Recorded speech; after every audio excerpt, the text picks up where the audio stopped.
Bonjour tout le monde, je m'appelle Valérie Florentin, j'enseigne à Glendon à Toronto, donc York University. Et aujourd'hui, je viens vous parler d'enseigner à une classe diversifiée. Vous allez voir, mon PowerPoint est très minimaliste parce que je pense que pour bien enseigner une classe diversifiée, justement, le PowerPoint, c'est peut-être pas la meilleure option. Mais j'ai pensé que pour vous, ça serait peut-être plus pratique. Premièrement, qu'est-ce qu'on enseigne, qu'est-ce qu'on appelle, pardon, par une classe diversifiée? Je pense qu'il faut comprendre trois choses dans diversifier. La première chose, c'est que dans nos classes, nos étudiantes et nos étudiants viennent de cultures différentes. Et moi, c'est sûr que Toronto, c'est une ville qui est multiculturelle par défaut, mais je pense que c'est tout aussi vrai des autres universités. Donc, il ne faut pas imaginer que nos classes ont une culture typique, tout le monde a la même culture. Je pense que c'est un faux principe, hein. Ce qui veut dire qu'il faut faire attention à nos biais cognitifs, hein, quelque part, quand on enseigne. Donc il ne faut pas prendre pour acquis que tout le monde a la même culture, tout le monde a les mêmes connaissances, compétences, références, hein. Donc ça veut dire que je pense que la diversification passe aussi par le choix de nos sources. Donc pas toujours nord-américaines, peut-être aller chercher des sources qui viennent d'Afrique, d'Asie, d'autres pays, d'Amérique du Nord, hein. On peut penser au Mexique aussi ou à toute l'Amérique du Sud. Donc à mon avis, c'est un premier pas de tenir compte de la culture des groupes. La deuxième chose dont il faut tenir compte, je pense, dans diversifier, c'est que nos classes, tout le monde a des âges différents. C'est certain qu'on a des étudiantes et des étudiants qui arrivent à l'université directement à 17, 18, 19 ans, donc après le cégep ou l'école secondaire, dépendamment de votre province.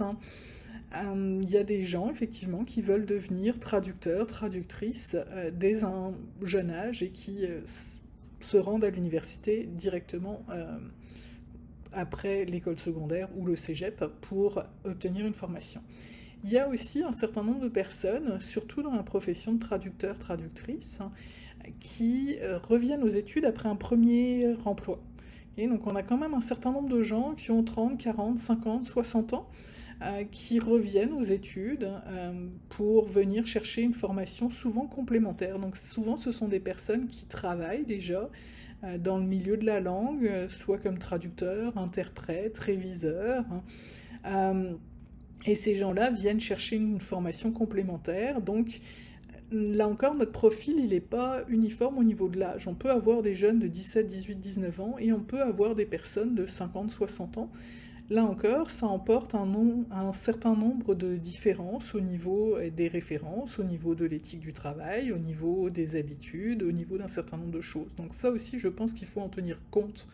Donc quand on se prépare à enseigner et qu'on se prépare par exemple pour un cours de première année, il ne faut pas penser ça va que être des jeunes, pas forcément. Okay. Donc ça c'est la deuxième chose dont il faut tenir compte, je pense. Et le troisième point dont il faut tenir compte, et c'est celui qui nous vient en tête par défaut, je pense, quand on parle de classes diversifiées, c'est les circonstances personnelles. Donc par ça, je vais entendre deux choses. Premièrement, le fait que certaines personnes vont avoir effectivement des besoins d'accommodement, que ça soit en raison de troubles d'apprentissage, de ce qu'on appelle le trouble d'apprentissage, de maladies chroniques, par exemple. Dans les accommodements aussi, on va trouver les personnes surdouées, donc des gens qui apprennent plus vite que la moyenne en raison d'un cerveau qui est filé différemment, si vous me permettez l'expression. Donc ces gens-là, c'est pas des gens qui sont plus intelligents, c'est des personnes qui pensent différemment, qui réfléchissent différemment. Donc ça fait en sorte que notre profil, effectivement, est très hétéroclite. Donc on pense toujours qu'on enseigne à une classe, à un groupe, hein, et moi je pense qu'on enseigne à une masse hétéroclite d'étudiantes et d'étudiants qui ont des profils différents, tout le monde. Et je pense que pendant très très longtemps, on s'est dit qu'on enseignait effectivement à une espèce d'étudiant moyen. Et je pense que cet étudiant moyen-là n'existe pas. Parce que les profils qu'on a sont trop différents au niveau des âges, des cultures, des circonstances personnelles, comme je le disais tout à l'heure, pour que ça fonctionne. Donc qu'est-ce qu'on fait avec tout ça? Ça se fait, vous allez voir. Je vous amène ici dans ce qu'on appelle la conception universelle de l'apprentissage. J'ai ma source sur la diapo suivante. ce que nous enseignent les principes de la conception universelle. C'est un certain nombre de choses. Premièrement, ça nous demande de tenir compte de plusieurs modes d'engagement, de plusieurs modes pour soutenir la motivation des apprenantes et des apprenants. Qu'est-ce que ça veut dire? Ça veut dire que dans un monde idéal, les textes qu'on propose devraient convenir aux intérêts du groupe. Okay. Donc ça veut dire qu'il faut varier, je pense, le type de texte que l'on offre comme exercice. Ça, c'est la première chose. Puis, il faut s'en aller plutôt vers des textes qui sont véritables. Donc, moins des exercices et plus des textes qui sont représentatifs vraiment de notre métier.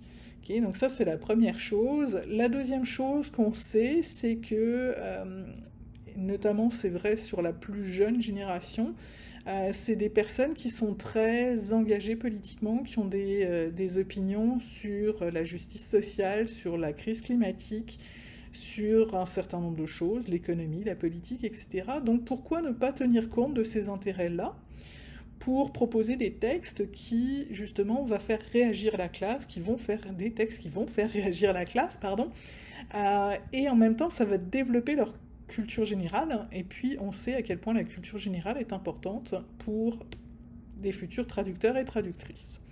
Et donc, les textes, le choix de texte est vraiment important, je pense, pour respecter, justement, pour soutenir la motivation de nos groupes, indépendamment des profils des différents apprenants-apprenantes. Et l'autre chose, c'est que dans un monde idéal, on varie les types de textes. Alors vous allez me dire, oui, mais si j'enseigne la traduction économique, il faut que tout soit économique. Oui, mais ça ne veut pas dire que tout doit traiter spécialement d'un sujet. La traduction économique, ou la traduction technique, ou la traduction médicale, ou la traduction juridique, c'est des domaines qui sont très vastes. Donc vous pouvez de temps en temps prendre une note de service, prendre un communiqué de presse, prendre un texte plus technique, prendre un texte qui va jouer sur autre chose, etc. Donc il y a moyen de varier les types de textes pour assurer que tout le monde trouve un petit peu quelque chose qui lui plaise au bout d'un moment.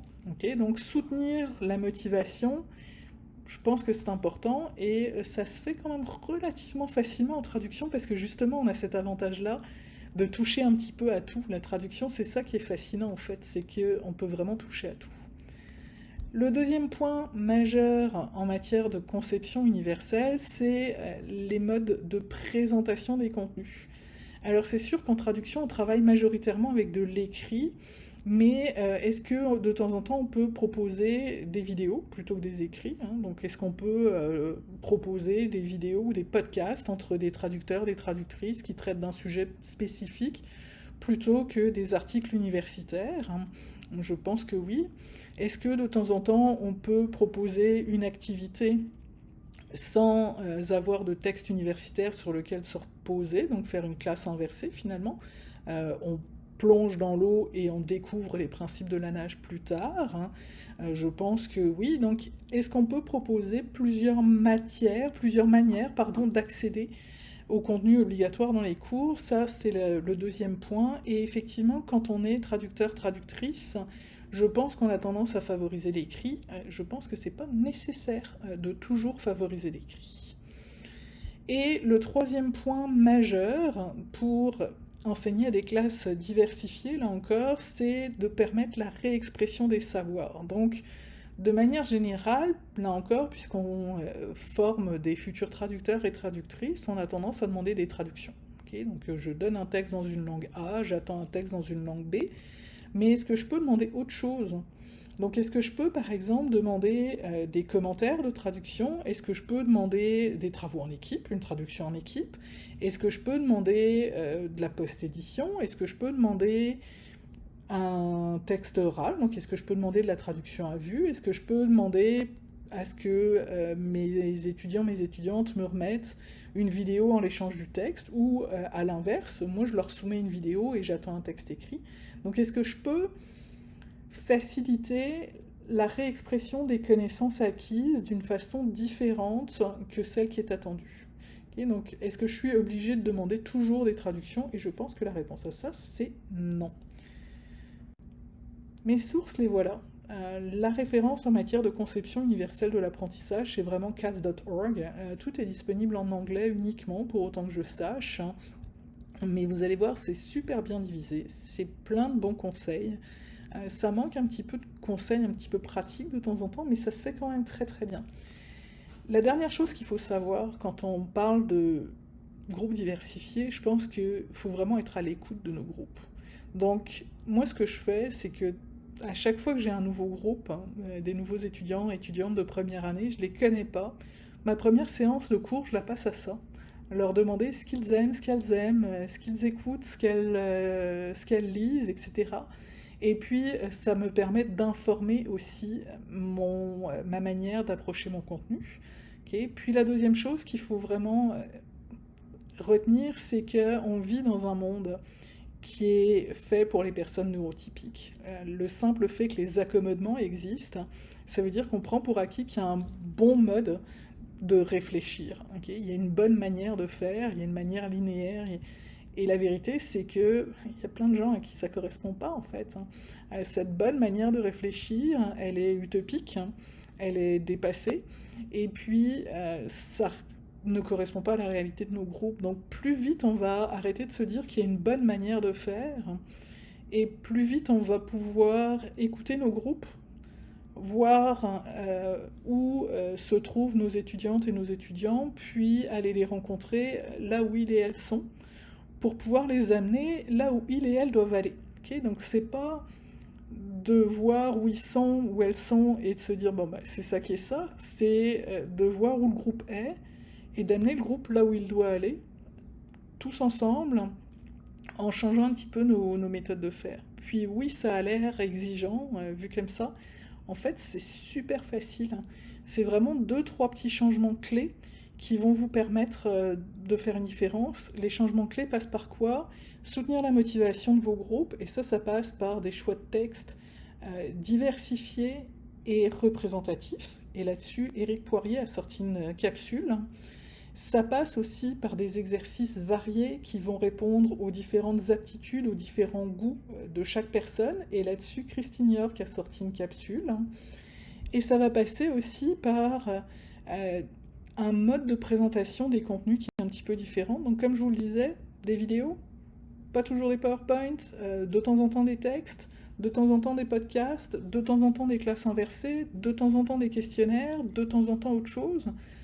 Et puis vous verrez, c'est plus amusant aussi pour nous, les profs, parce qu'au moins ça nous évite d'avoir un contenu qui est hyper répétitif. J'espère que ça vous aide. Si vous voulez rentrer en contact avec moi, mon email était sur la première diapo. Merci beaucoup. Bye.